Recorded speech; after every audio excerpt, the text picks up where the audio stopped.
আসসালামু আলাইকুম। বাগেরহাট নারকেল আড়ত থেকে চলে এলাম, সরাসরি আমাদের আড়ত থেকে। তো দেখতে পাচ্ছেন এখানে বেশ কিছু মাল হচ্ছে হাফ ঝুলানো চলতেছে। তো আমাদের বেশ কিছু মালের অর্ডার রয়েছে। তো আপনারা যেভাবে নিতে চান আমরা কিন্তু সেভাবে আপনাদের দেওয়ার চেষ্টা করি সবসময়। আপনারা আস্ত নিলে আস্ত দিতে পারবো, আর যদি বলেন হাফ ঝুলিয়ে অথবা ফুল ঝুলিয়ে সেভাবেও দিতে পারবো। তো ভাবছিলাম ঈদের পরে নারকেলের চাহিদাটা অনেক কমে যাবে, কিন্তু না।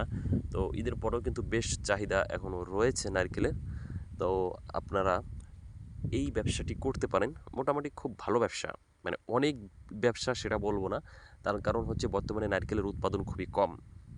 তো আপনার শুধুমাত্র নারিকেলের ব্যবসা করলেই হবে না। তো এটার পাশাপাশি অন্য যেকোনো ব্যবসা করতে হবে। আপনি হবে না সেটা না, আপনি চাইলে সম্ভব। বেশি মাল চালাইতে পারলে আপনার আবার এটাতে বেশ ভালো প্রফিট করতে পারবেন। কিন্তু আমি বলি সবসময় শুধু নারকেলের ব্যবসাটা করবেন না। যেহেতু নারকেলের ব্যবসা করার জন্য আপনার সময়টা যাচ্ছে, সেহেতু আপনি নারকেলের পাশাপাশি অন্য ২-১ টা আইটেম আপনি যদি রাখেন, তাহলে কিন্তু একই সময়ের ভিতরে কিন্তু আপনার সেল বেশি আসবে। আপনার শপে যদি ৫ টি আইটেম থাকে, তো একটা করে যদি বিক্রি হয় তাহলে কিন্তু ৫ টি আইটেম বিক্রি হচ্ছে। আর যদি আপনার শপে একটা আইটেম থাকে, শুধুমাত্র একটাই কিন্তু বিক্রি হবে। আর একই কাস্টমারের কিন্তু বিভিন্ন রকম প্রোডাক্টের প্রয়োজন হয়।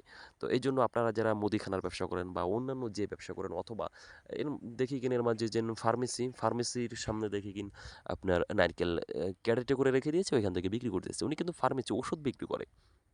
তাহলে দেখেন, ওষুধ তো অলরেডি বিক্রি করতেছে, তার কিন্তু একই সময় নষ্ট হচ্ছে।